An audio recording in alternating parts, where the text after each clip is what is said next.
TY becomes 5th direct tax.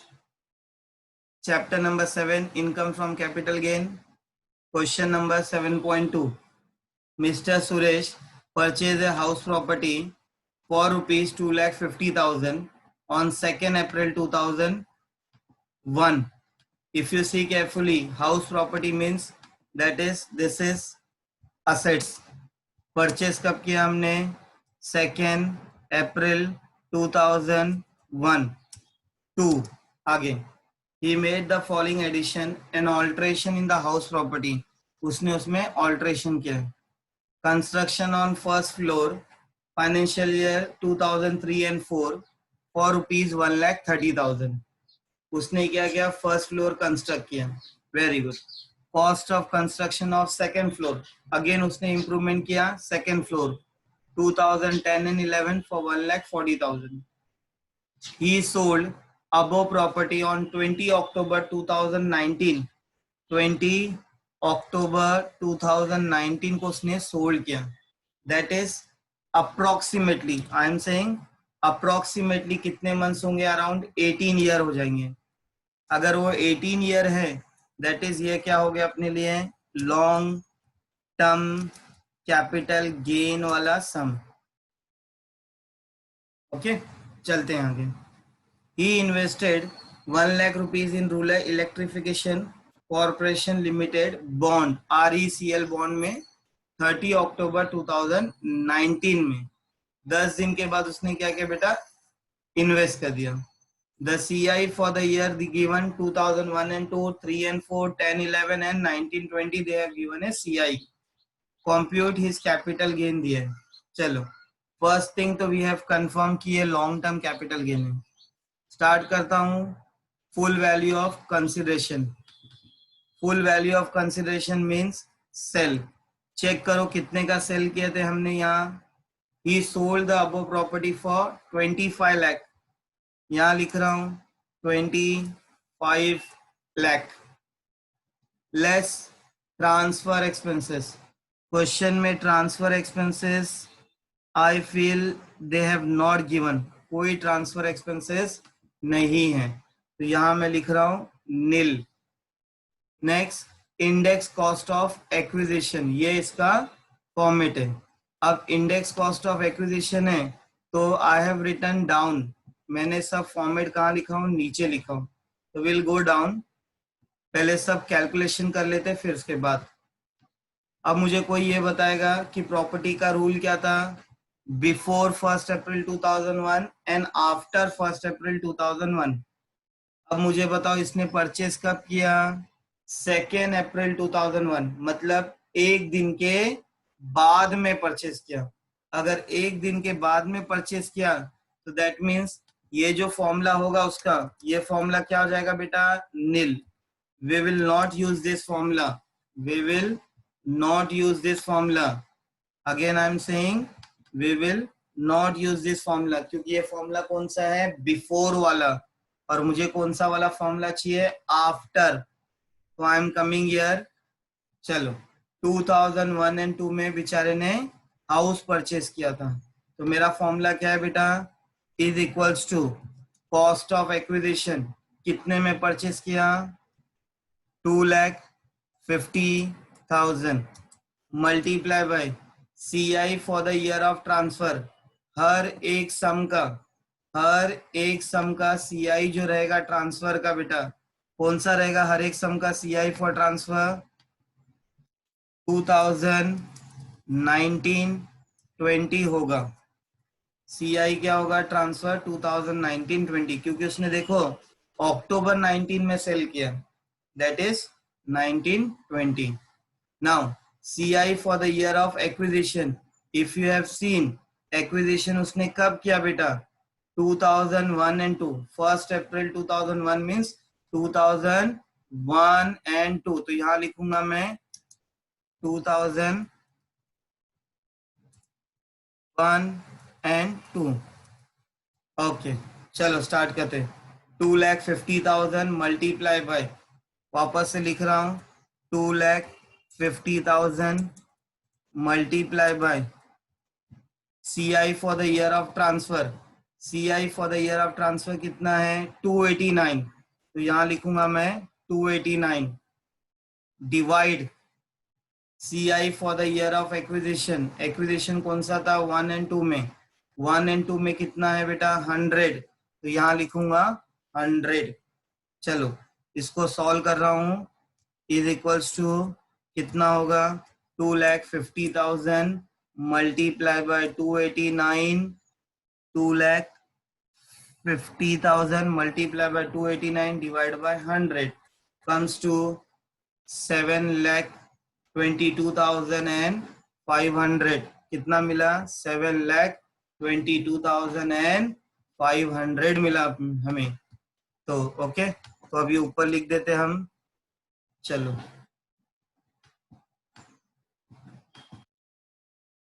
Index cost of acquisition लिखूंगा 7,22,500। Now, index cost of improvement after 1st April 2001 and before 1st April 2001। अगर index cost of improvement before होगा तो यहाँ क्या आएगा बेटा नील। Check कर लेते हैं। Cost of construction of first floor in 2003 and 4 that is 2001 के बाद में है, तो we are not going to go here, क्योंकि जो भी इंप्रूवमेंट था 2000 कब था 3 एंड 4 में, दैट मीन्स 2001 के बाद में है, तो will directly come to this format. चलो स्टार्ट करता हूं इसको। सबसे पहले cost of improvement multiply by CI for the year of transfer. I said CI for the year of transfer सबके लिए एक ही चीज होगा 2019 एंड 20। फिर CI for the year of improvement, हमने पहला इंप्रूवमेंट कब किया था 2003 एंड 4 में किया था। पहला इंप्रूवमेंट कब किया 2003 एंड 4 में, सिर्फ ये तुम्हारे समझाने के लिए लिख रहा हूं 2003 एंड 4 में। चलो स्टार्ट करता हूं मैं। पहला फॉर्मेट क्या है, format cost of improvement. First floor जब हमने कंस्ट्रक्ट किए थे तो कितने का कॉस्ट था 1,30,000 मल्टीप्लाई बाय, किससे मल्टीप्लाई करूं 1,30,000 को किससे मल्टीप्लाई करूं,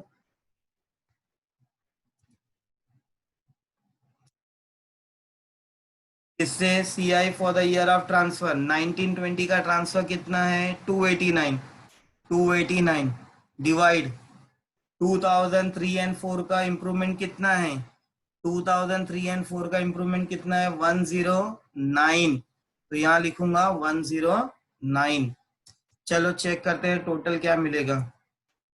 इसका आंसर कितना मिलेगा is equals to 1,30,000 multiply by 289 divide by, किससे डिवाइड करूंगा 109 से, तो that means answer we got कितना मिला हमें 3,44,679 मिला। चलो cost of construction of second floor, अब उसने कंस्ट्रक्ट कौन सा किया है सेकेंड फ्लोर, कब कंस्ट्रक्ट किया 2010 एंड 11, दैट इज 1st अप्रैल 2001 के बाद में किया। जब भी बाद में करते तो अपने लिए क्या होता है उसका रिकॉर्ड होता है।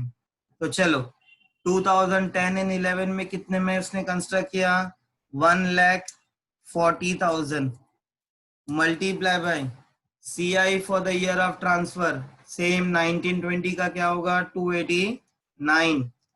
नेक्स्ट डिवाइड बाय, अब मुझे बताओ कौन से ईयर में उसने किया था इंप्रूवमेंट 10 एंड 11, 10 एंड 11 का आंसर कितना है इधर 167, तो यहां लिखूंगा 167। चलो बाजू में आंसर कितना आएगा is equals to 1,40,000 multiply by 289 divide by, किससे डिवाइड करूंगा 167 से, तो मिला हमें 2,42,275। Okay, we got index cost of improvement. First year we got 3,44,678.8999. That is, we got 3,44,679. Same way, second year का 10 and 11 we got something 2,42,275. This is index cost of improvement. Now what we'll do, whatever inner column will be there, उसको क्या करेंगे हम, total करके outer column में लेके आ जाएंगे. कहाँ का आ जाएंगे, टोटल करके आउटर कॉलम में. चलो इसको टोटल कर रहा हूं मैं. पहले तो नील है, कोई इश्यू नहीं. 7,22,500 प्लस 3,44,679 प्लस कितना था 2 लाख, जस्ट होल्ड डाउन, 2,42,275. तो इसमें और ऐड कर रहा हूं मैं 2,42,275. So we got something 13,09,454. That is, ये जितने माइनस थे उनको मैंने यहाँ टोटल करके आउटर कॉलम में लिख दिया. Now we are going to check a capital gain. Capital gain कैसे करते हैं, सेल में से whatever expenses is there, ये जो भी expenses है इनको माइनस करना है. तो is equals to 25 lakh minus 13,09,454. That is 13,09,454. So we got answer of something. We got answer of 1,19,546 rupees. How much we got? 11,90,546. ये क्या मिला हमें, कैपिटल गेन मिला. Now capital gain less exempt under section 54 EC. अब 54 EC क्या था, rural electrification corporation limited bond. अगर ये बॉन्ड खरीदते हो तो अपने लिए क्या है, एग्जेम्प्ट है. कितना हमने बॉन्ड खरीदे थे, 1 लाख रुपीस. तो यहां लिखूंगा मैं 1 लाख. जब मैंने 1 लाख यहाँ लिखा, एग्जाम हुआ, तो कितना आ जाएगा long term capital gain, 11,90,546 minus 1 lakh. तो वी गॉट 10,90,546. ये मिला हमें taxable long term capital gain. हमेशा याद रखना है, कैपिटल गेन में से 54 EC एंड 54 ये दोनों क्या करना है, एग्जेम करना है, माइनस करना है. माइनस करने के बाद जो भी आएगा वो अपने लिए क्या होगा, taxable gain. In this case we got 10,90,546